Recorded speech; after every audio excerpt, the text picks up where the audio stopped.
UP सरकार ने अपना बजट पेश किया है और इस बजट से लेकर तमाम लोगों को अलग अलग उम्मीदें भी थी। उम्मीद आम जनता से लेकर विपक्ष तक की है। इस वक्त हमारे साथ विपक्ष मौजूद है और इस सरकार के बजट पर विपक्ष की प्रतिक्रिया भी बहुत जरूरी है। तस्वीरें आप देख सकते हैं, सभी कांग्रेस पार्टी के तमाम बड़े दिग्गज नेता हैं, जो पुराने कार्यकर्ता हैं, सब यहाँ पर मौजूद हैं और इन्हीं से एक बार जानने की कोशिश करेंगे कि जो प्रदेश की सरकार का जो बजट पेश हुआ है वो बजट कितना सही है, कितना सही मान रहे हैं, कितना जो बजट है वो जनता के हित में है। तो इसके बारे में प्रतिक्रिया ले लेते हैं कि आखिर ये जो सरकार ने बजट पेश किया वो कैसा है। दादा, सबसे पहले आपसे बात, उत्तर प्रदेश सरकार ने अपना बजट पेश किया है। बजट पूरी तरह से कोई भी ये ध्यान दे के नहीं रखा गया है, बड़ी चालाकी का बजट है। इसमें वरिष्ठ नागरिकों का तो कुछ है ही नहीं, न महिलाओं का है न वरिष्ठ नागरिकों का है। बड़ी चालाकीपूर्ण ढंग से बजट को बनाया गया है जो पूरी तरह से जो जनता के हित में नहीं है। किस तरीके की उम्मीदें थी, मतलब कि क्या वरिष्ठ नागरिकों की थी कि भाई बजट को सब समाज को देख के सबके महिलाओं को, विशेषकर युवकों को, वरिष्ठ नागरिकों को, उनके सबके हितों का ध्यान रखना चाहिए। वो पूरी तरह से नहीं ध्यान दिया गया। एक चालाकीपूर्ण ढंग से इस बजट को बनाया गया है जो इससे कोई भी प्रदेश का भला होने वाला नहीं है। तो देखिए, कांग्रेस के बहुत वरिष्ठ कार्यकर्ता भी हैं, नेता भी हैं, इनका कहना है कि जो बजट पेश किया गया है ये चालाकीपूर्ण बजट है। फिलहाल कांग्रेस के जिला अध्यक्ष नौशाद साहब हैं, इनसे बात कर रहे हैं। नौशाद जी, बजट आ चुका है, बहुत सारी चीज़ें दी गई हैं, सरकार कह रही है ये बहुत बेहतरीन बजट है, क्या लग रहा है? आज माननीय मुख्यमंत्री जी ने अपने बजट को सबसे पहले एक लाइन बोली है कि सनातन धर्म की सर्वे सुखंति भवंती के अवधारणा में मैंने ये बजट पेश किया। मुझे उनके मुंह से सनातन परंपरा अच्छी नहीं लगती। सनातन परंपरा वो जिसमें सभी को सुखी और सभी का ध्यान रखा जाए, सभी लोग सुखी रहें, ये हमारी सनातन परंपरा और यही हमारी संस्कृति है। आज वो चुनाव आ गया, कह रहे हैं अब स्कूटी देंगे राजस्थान की तर्ज में। 1 साल बच्चा है, 4 साल 3 साल में तो उन्होंने कभी ध्यान दिया नहीं कि देना चाहिए। नौजवान कह रहे हैं ब्याज मुक्त हम लोन देंगे। ब्याज मुक्त लोन देने के बाद वो करेगा कहाँ, दुकान कहाँ खोलेगा? दुकान तो आप उसकी तोड़े दे रहे हो। गरीब आदमी जो ठेला लगा रहा है उसके लिए कोई प्रावधान नहीं। जो असंगठित क्षेत्र का मजदूर है उसके लिए कोई प्रावधान नहीं रखा गया। 12-12 घंटे ड्यूटी रखी जा रही है उसको, और उसको महीने के 9,000 रुपये अगर महीना मिल रहा है।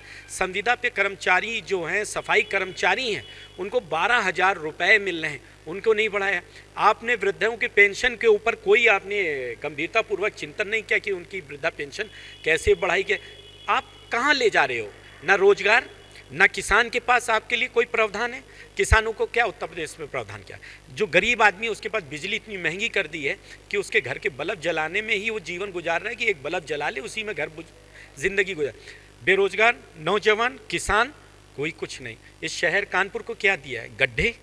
आप चले जाइए कानपुर को, कानपुर के सीवर के लिए कोई व्यवस्था आपने करी नहीं। शीशमऊ नाला आज भी गंगा में गिर रहा है। तो आप कहाँ, आपका बजट, आपका जो बजट है, जैसे धार्मिक आपने बांटा है इस देश को अपनी ज़बानों से। अभी जो अपने शब्दों की वाणी से आदरणीय मुख्यमंत्री जी ने जिस तरीके से इस देश और प्रदेश को सुशोभित किया है, उससे लग रहा है कि बजट भी उसी आधार पर बांट के, देश और समाज को बांटने के आधार पर ही बजट बनाया गया। तो देखिए, तमाम नाराज़गी भी है विपक्ष के अंदर बजट को लेकर। कुछ महिला कार्यकर्ता हैं कांग्रेस की, उनसे भी एक बार बात कर लेते हैं। मैम, बजट पेश हुआ, सरकार ने बजट पेश किया, क्या लग रहा है कितनी लाभ में ये बजट है, कितना खिलाफ है? ये पूरी तरीके से चालाकी भरा बजट है।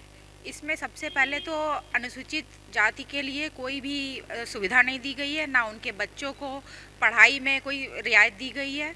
ये पूरी तरीके से चालाकी भरा बजट है। और ये मुख्यमंत्री जी सर्वे सुखीना, सर्वे भवंतु सुखीना बोलते ज़रूर हैं, लेकिन वो सबसे पहले वो सनातन सनातन बोल करके सबको अलग बांट देते हैं। क्या लग रहा है कि बजट में क्या वर्गों में बांटा गया है क्या बजट? नहीं, मैं ऐसा नहीं कहूँगी, लेकिन ये लाइन बोलने की क्या ज़रूरत थी? आप ये सोचिए, ये बजट पेश किया है और आप कह रहे हैं सब सुखी है, लेकिन जब सब सुखी हो तब तो आप उसके सबके साथ न्याय तो कर नहीं रहे हैं। अगर आपने न्याय किया होता तो आप इस चीज़ को आप बोलना न्यायबद्ध। तो देखिए, बजट को लेकर बहुत सारी बातें सामने आ रही हैं। एक सीनियर और कार्यकर्ता हैं। सर, बजट पेश किया गया है, हराम के नाम बजट होना चाहिए। कि जनता के उत्थान के लिए होना चाहिए, भले के लिए होना चाहिए, ठीक है ना। रोजगार है नहीं नौजवानों के लिए, रोजगार होगा तो प्रॉस्पेरिटी आएगी ना। स्कूल में जो बच्चे पढ़ते हैं उनके विद्यालयों का क्या हाल है, आपने देखा कभी? उसके लिए बजट दिया गया कि सब ये इनके लिए सब सुविधा दें, पढ़ाई के लिए सफाई होनी चाहिए। मेधावी छात्रों के लिए स्कूटी दे रहे हैं। अरे छात्र सिर्फ मेधावी चाहिए, बाकी नहीं है, उनको उठाने का काम नहीं होगा क्या? सरकारी जितने स्कूल हैं उनका स्तर क्या है? क्या आप अपने बच्चों को, आम आदमी भेजता है उसको? नहीं भेजते। क्यों? कि वहाँ ना सफाई है, ना कुछ पढ़ाई का साधन है, तो क्या होगा? कहाँ है? रहा गया व्यापारी। ना इस समय का बजट सही है, ना केंद्र सरकार का था। व्यापार का सबसे बड़ा होता है कि आप जो व्यापारी खुशहाल होना चाहिए, व्यापारी खुशहाल होगा तो देश भी खुशहाल होगा। जीएसटी ने व्यापार खत्म कर रखा। तो देखिए, व्यापारी, शिक्षा, सभी पर कहीं ना कहीं विपक्ष को ऐतराज़ है कि जो बजट है वो बजट उनके हित का नहीं है, हर किसी को ध्यान में नहीं रखा गया। मैम, बजट सरकार ने आज पेश किया है, किस नज़र से देख रही हैं? देखिए, बजट पूरी तरीके से निराशाजनक है। गवर्नमेंट कहती है कि मैं लोअर क्लास यानी दलित क्लास और बीसी के लिए मैं काम कर रही हूँ, इनका मैंने उत्थान किया है। स्कूलों की हालत ये है कि ना तो वहाँ टीचर है, ना कोई सफाई है, ना कोई व्यवस्था है, ना कोई देख रेख है।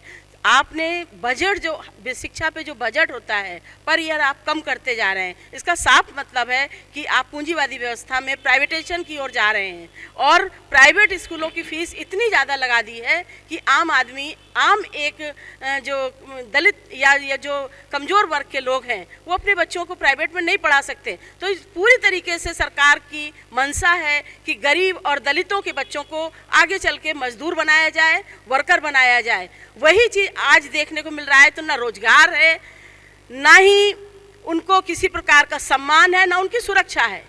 ज़्यादातर जो केस होते हैं वो दलित महिलाओं के साथ ही क्यों होते हैं? ये योगी सरकार, मोदी सरकार क्या नियंत्रण करती है? खुलेआम इनके गुंडे जो हैं, खुलेआम भाजपा के लोग घूमा करते हैं और आए दिन महिलाओं के साथ अत्याचार करते हैं। स्कूलों की स्थिति देख लीजिएगा, व्यवस्था की स्थिति देख लीजिए, सड़कों की स्थिति देख लीजिएगा, बेरोजगारी देख लीजिएगा। है क्या हो रहा है देश में? देश को धर्म के आधार पर बांटा जा रहा है। तो देखिए, देश को धर्म के आधार पर बांटा जा रहा है। जो बजट है उसमें कहीं ना कहीं जो विपक्ष है वो खुश नज़र नहीं आ रहा है। एक सीनियर और भी हैं, उनसे बात कर लें। सर, बजट पेश किया गया, तमाम इंफ्रास्ट्रक्चर की बात की गई, तमाम सड़कों की बात की गई है, क्या लग रहा है कैसा बजट है ये? बजट बिल्कुल फेल्योर है। बजट में न स्वास्थ्य का, न शिक्षा का, न किसी वर्ग का हित देखा गया।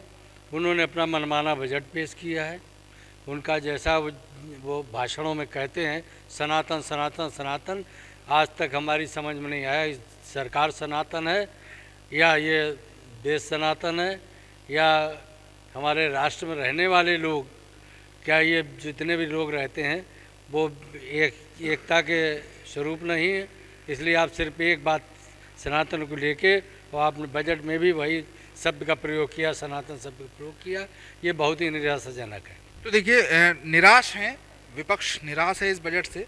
सरकार भले ही अपने इस बजट को लेकर तमाम बातें कर रही है कि ये बेहतर जो बजट है वो पेश किया गया है। किसानों की अगर बात की जाए तो किसानों के लिए भी कहीं ना कहीं कुछ इस बजट में दिया गया है।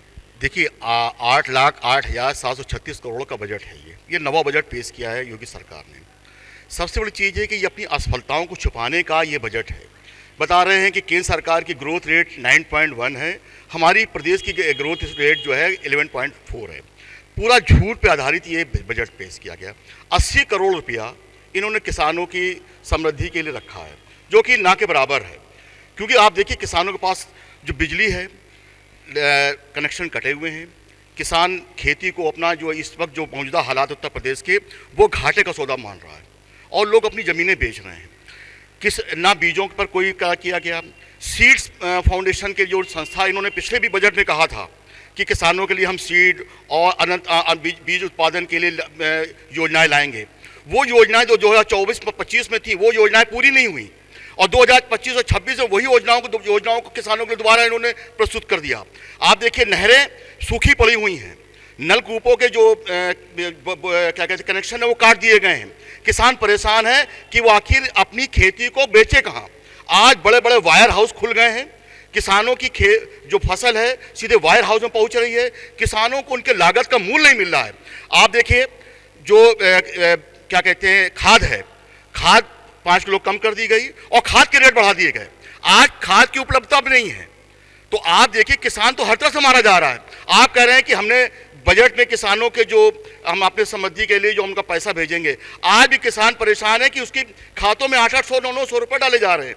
कहीं कहीं पे तो ये स्थिति आ गई है कि किसानों के खातों में 200 रुपये डाले गए। तो देखिए, सरकार के बजट में किसानों को जो जगह दी गई थी उससे भी विपक्ष नाराज है। एक बार नौशाद भाई आपसे फिर बात करेंगे कि बजट में बहुत सारी चीज़ें, बहुत सारा पैसा, सरकार ने कहा है कि ये बजट बहुत विशाल बजट है, बहुत बड़ा बजट है। क्या लग रहा है कि इससे पहले क्या इतना बड़ा बजट नहीं आएगा? ये बोलते तो विशाल हैं, करते बहुत छोटा सा है। बोलते विशाल हैं, करते छोटा सा है। अब ये 2027 आ रहा है, 2027 के लिए ये लॉलीपॉप बांटने का काम करेंगे, जनता को बरगला रहे हैं। डायलॉग, स्लोगन और नारों के माध्यम से हम मेधावी छात्रों को देंगे। अरे भाई, स्कूटी आज दे रहे थे, 3 साल पहले देना शुरू कर देते। अगर करना है तो सरकारी स्कूलों का फर्नीचर और फैकल्टी अच्छी कर दो। जो प्रदेश सरकार के जितने भी इन्होंने पीजीआई हॉस्पिटल हैं, आपके कानपुर का हैलेट है, यह फैकल्टियाँ नहीं है, इलाज कराने के लिए डॉक्टर नहीं है। वो एक ओपीडी में 1-1 हज़ार आदमी लाइन लगा के खड़ा है।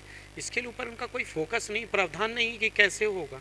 सरकारी स्कूल की बिल्डिंग टपक रही, बच्चे ज़मीन में टाट के बोरे में बिछा के पढ़ रहे हैं, इसके लिए आपका बजट का प्रावधान नहीं। सबसे ज़्यादा अगर इस देश में बजट होना चाहिए तो शिक्षा और स्वास्थ्य के लिए होना चाहिए। तो फिलहाल विपक्ष सरकार के इस बजट से नाखुश है।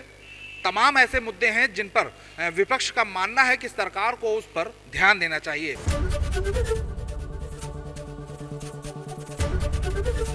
एबीपी गंगा, खबर आपकी, जुबान आपकी।